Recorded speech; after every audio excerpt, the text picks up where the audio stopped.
Muitos cristãos costumam participar do ofício religioso com um espírito inquieto e não encontram o que procuram. Muitas vezes, essa inquietação tem algo a ver com seu desequilíbrio interior. Porém, mesmo pessoas equilibradas que têm sensibilidade para o silêncio costumam tê-lo em falta, em meio à liturgia. Neste caso, não cabe questionar quanto ao tempo a ser destinado às pausas de meditação, e sim quanto à qualidade do ofício como um todo. Ele conduz ao silêncio e a Deus?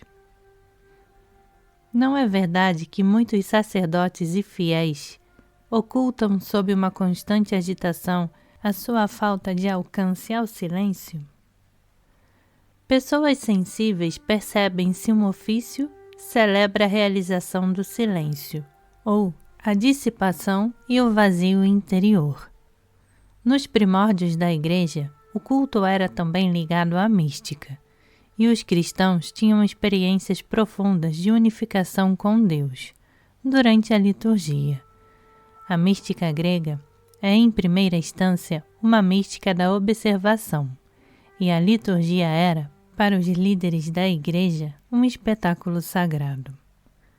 Os ritos estão lá para serem contemplados, e na contemplação, o homem se torna um com aquilo que vê. É o que ocorre comigo na Quinta-feira Santa de cada ano.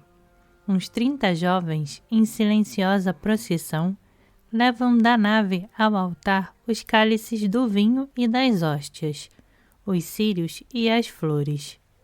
Um confrade participa da procissão, não para disciplinar os jovens, mas para transmitir a eles o sentido interior daquele ato. No cálice, eles levam o sofrimento do mundo, partindo da nave, que é onde fica o povo, ao altar, ao próprio Deus, para que ele transmute esse sofrimento. No cálice das hóstias, eles levam o desequilíbrio da humanidade, o marasmo do dia a dia, a presença de Deus, para que a rotina dos homens fique cheia do Espírito de Jesus. Quem vê o nível de zelo e consciência com que os jovens levam aquelas oferendas ao altar, passa a fazer parte desse espetáculo. Conforme disse o filósofo grego Aristóteles, o espetáculo leva à catarse, à purificação das emoções, à clareza interior. Hoje precisamos de um novo sentimento para o espetáculo sagrado, que nos conduza à visão de Deus, de modo que, em Deus, encontremo-nos a nós mesmos. Um meio para exercitar o silêncio na liturgia consiste em, durante as leituras, manter conscientes instantes de silêncio, e não entonar de imediato a resposta ao texto bíblico. A palavra deve imprimir-se a fundo na alma, e isto requer silêncio. Além do que, na liturgia é importante que não haja pressa, e sim o cumprimento consciente, pausado e atento do ato, o que também nos leva à calma. No momento da comunhão, a maioria dos participantes sente a necessidade de manter silêncio e interiorizar o que está ocorrendo.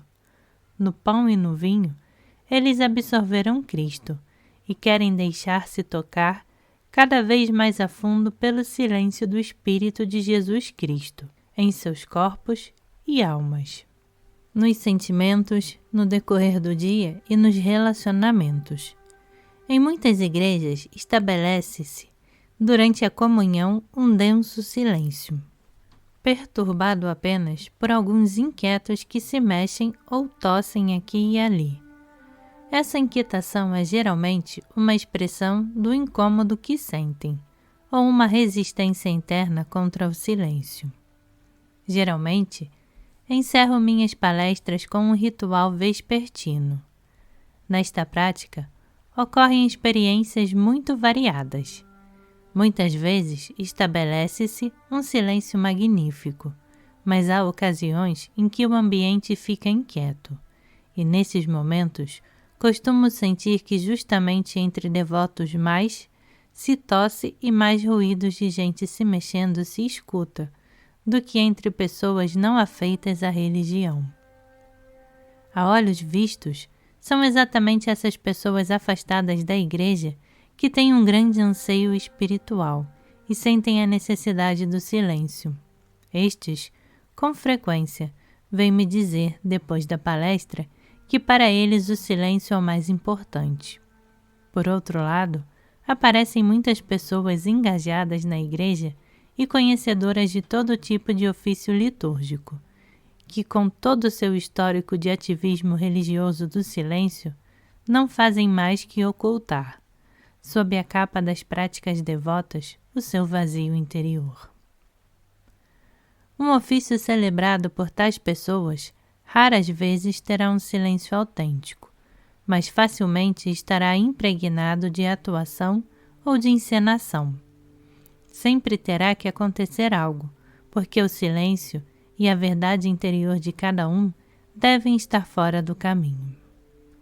Há ainda um outro modo de realizar o silêncio através da liturgia. Nós, monges, cantamos salmos 4 vezes por dia, por um espaço de meia hora cada vez. Muitos dos que seguem o caminho da meditação calada consideram que, nessa prática, há excesso de palavras. Mas eu sinto que essas muitas palavras me conduzem à paz. A uniformidade de sons desses cânticos me traz prontamente o sossego interior, e as muitas palavras liberam em mim o inconsciente. Assim, o silêncio divino pode expandir-se profundamente em minha alma. A experiência demonstra que após meia hora de canto eu obtenho a tranquilidade interior. Não se pode forçar o silêncio por meio da abstenção da fala, e muitos dos que praticam a meditação calada costumam ficar depois da prática ainda mais inquietos.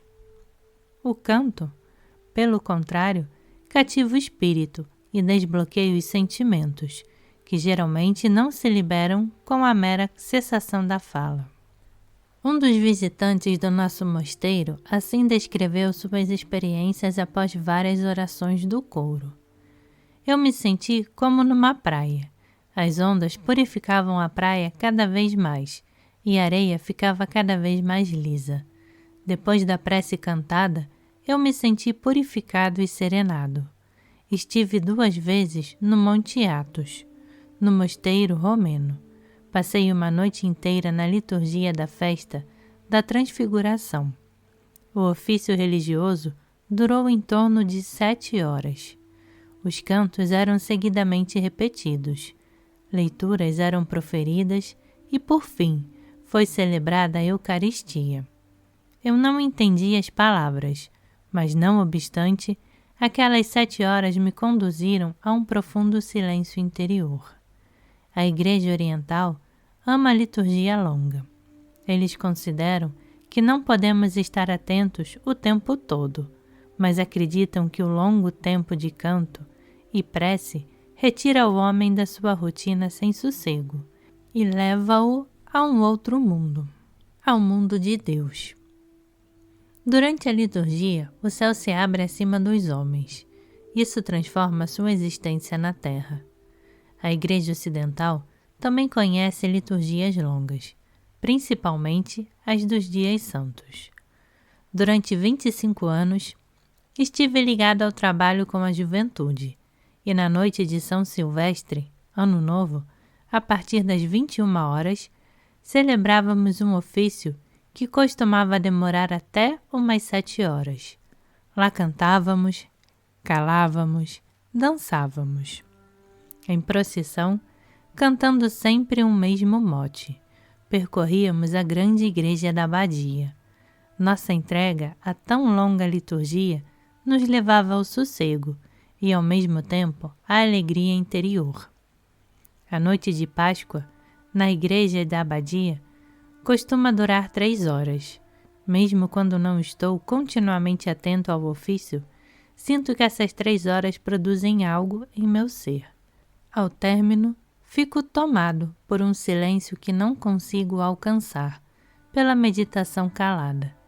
Naquele estado, estendo-me a todas as alturas e profundidades ao alcance da condição humana. A luz do Cristo adentra todos os abismos sombrios da minha alma. Estou em paz comigo. Sou um comigo, um com Deus, de bem com a vida.